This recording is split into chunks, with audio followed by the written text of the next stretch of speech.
আসসালামু আলাইকুম। Welcome to dream BCS. BCS প্রত্যাশী ভাই বোনদের সাথে আমি আজকে আমার ভাইবার জন্য যেসব বই ফলো করেছিলাম সেগুলো সম্পর্কে একটু বলতে যাচ্ছি। ৪৪ বিসিএস আমার জীবনের প্রথম বিসিএস এবং ৪৪ ভাইবা আমার প্রথম ভাইবা ছিল। ও সেজন্য কিছুটা নার্ভাসনেস এবং এক্সাইটমেন্ট বেশি ছিল বলা যায়। তো আসলে ভাইবার জন্য কোন কোন বই পড়বো, কীভাবে প্রিপারেশন নেব, এটা নিয়ে আসলে বিশ্ববিদ্যালয়ের সিনিয়র এবং অন্যান্য বিশ্ববিদ্যালয়ের দু একজন ক্যাডারের সাথে কথা বলেছিলাম। তো বলার পরে ওনাদের পরামর্শ এবং ইউটিউব, গুগল ঘেঁটে কিছু বই আমি সংগ্রহ করি এবং সেগুলো দেখার চেষ্টা করি। এর মধ্যে অন্যতম বই হচ্ছে এই এম মুজাহিদুদ্দিনের লেখা ভাইবা বোর্ডের মুখোমুখি বইটা। এটা মূলত রিয়াল ভাইবা এক্সপিরিয়েন্সগুলো নিয়ে লেখা। এখানে মোটামুটি এই বইটাতে 129 জন বিসিএস ক্যাডারের বাস্তব অভিজ্ঞতা নিয়ে লেখা আছে।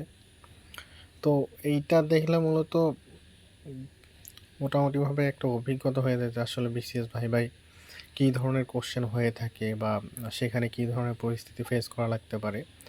তো এইটা আসলে আমার মনে হয় যে ভাইবা প্রার্থীদের ইনিশিয়ালি যে কনফিডেন্সটা বুস্ট আপ করা দরকার, এই বইটা দেখার মাধ্যমে সেটা হয়ে যায় এবং মোটামুটি একটা ধারণাও হয়ে যায় যে কীভাবে কী বই দেখব, কী জায়গা থেকে কোন জায়গা থেকে কী টাইপের কোশ্চেন হইতে পারে। এটা এই বইটা থেকেই মোটামুটিভাবে ভালো একটা ধারণা পাওয়া যায়। তো এই বইটা নিয়ে বিস্তারিত আরেকদিন বলবো। জাস্ট এই বইটা নিয়ে আগে বললাম যে এটা দেখা দরকার আর কি। ভাই যাওয়ার আগে এই বইটা দেখা জরুরি। এরপর যে বইটা দেখছিলাম সেটা হচ্ছে যে বিশেষ কনফিডেন্সের আর কি, হ্যান্ডবুক অন বিসিএস ভাইবা। এই বইটাতে মূলত সবগুলো ক্যাডারের যে ক্যাডার ভিত্তিক কোশ্চেন, তারপর হচ্ছে জেনারেল নলেজ, ক্যাডার পরিচিতি, এই ধরনের মানে সবগুলো ক্যাডারকেই কভার করে একটা আইডিয়া দেওয়ার চেষ্টা করছে। আমি ইন্ডেক্সটাতে যাচ্ছি, ইন্ডেক্সে গেলেই একটা আইডিয়া হয়ে যাবে। যেমন এখানে মুক্তিযুদ্ধ, আমাদের জাতীয় যে আন্দোলনগুলো ছিল এগুলো নিয়ে, তারপর আবার সব ধরনের ক্যাডার ভিত্তিক আলোচনা রয়েছে। তারপর অর্থনীতি, বিখ্যাত ব্যক্তিত্ব, জেলা, এসব নিয়ে মোটামুটি সব বিষয়গুলোই একটা বইয়ের মধ্যে কভার করার চেষ্টা করছে। তো এইটাও দেখা জরুরি আর কি, আমি এটাও দেখেছিলাম। এরপর যেটা দেখেছিলাম, আমার ফার্স্ট চয়েস ছিল বিসিএস প্রশাসন, এবং প্রশাসনের জন্য আমি অ্যাসিউরেন্সের একটা বই নিয়েছিলাম। এখানে বিসিএস প্রশাসন মানে প্রশাসন থেকে যেসব কোশ্চেন বা যেসব বিষয় জানা দরকার সেগুলো নিয়ে আলোচনা করা হয়েছে। পাশাপাশি সাধারণ জ্ঞান আছে, বাংলাদেশ, আন্তর্জাতিক বা বৈশ্বিক বিষয়গুলো নিয়েও আলোচনা করা হয়েছে বইটাতে। এটা হচ্ছে অ্যাসুরেন্সের প্রশাসন ক্যাডার ভাইবা সহায়িকা। এরপর অ্যাসুরেন্সের আরেকটা বই দেখেছিলাম, সেটা মুক্তিযুদ্ধ এবং বাংলাদেশ পরিচিতি নিয়ে। এটা আমরা বিসিএস প্রিলি রিটেনের সময় যে পড়াশোনা করে থাকি, প্রিপারেশন নিয়ে থাকি, সেখান থেকে মূলত কাভার হয়ে যায়। আলাদা করে দেখাটা অতটা জরুরি না আর কি, তবে নিলে ভালো হয় আর কি। এক জায়গায় করে দেওয়া আছে, কোশ্চেন আকারে দেওয়া সাজানো আছে, আপনারা চাইলে নিয়ে দেখতে পারেন। এরপর ৪৪-এর সময় আমি আরেকটা বই নিয়েছিলাম, সেটা হচ্ছে বিসিএস ভাইবা সাপ্লিমেন্ট। তো এখানে মূলত রিসেন্ট যে বিষয়গুলো আছে এগুলো নিয়ে ছিল আর কি।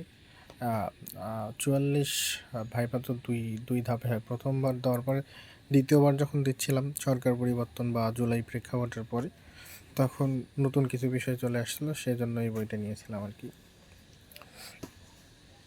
আর একটা বই যেটা আমি দেখেছিলাম সেটা হচ্ছে ক্র্যাক বিসিএস ভাইবা। ক্র্যাক বইটা অনেক ভালো আর কি, অনেক প্রচলিত বই, অনেকেই বিশেষ ভাইবার জন্য ক্র্যাক পাবলিকেশনের এই বইটা দেখে থাকেন আর কি। এইটাও কনফিডেন্সের বইটার মতোই মোটামুটি সবগুলো ক্যাডার ভিত্তিক আলোচনা, জেনারেল নলেজ সব কিছুই কাভার করার চেষ্টা করেছে। তো এই দুটা বই মূলত অনেক কাছাকাছি বই আর কি। এই ক্র্যাক বইয়ে যে বিষয়গুলো আছে সেখানে যে বইটির বৈশিষ্ট্যের মধ্যে বলা আছে যে আইস ব্রেকার যে ডিসকাশনগুলো হয় আইস ব্রেকিং, তারপর বিভিন্ন ক্যাডার ভিত্তিক আলোচনা আছে, সংবিধান থেকে আলোচনা আছে, বিভিন্ন ট্রাম, সাধারণ জ্ঞান, জেলা পরিস্থিতি, এগুলো নিয়ে এখানে আলোচনা করা আছে।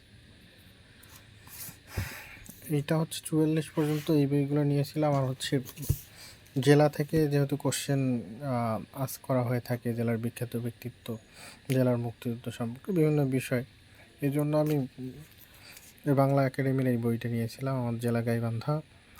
তো বাংলাদেশের লোকজ সংস্কৃতি গ্রন্থমালার যে গাইবান্ধা সংকলনটা আছে, এডিশনটা আছে, সেটা নিয়েছিলাম আর কি। এটা দেখার চেষ্টা করেছি।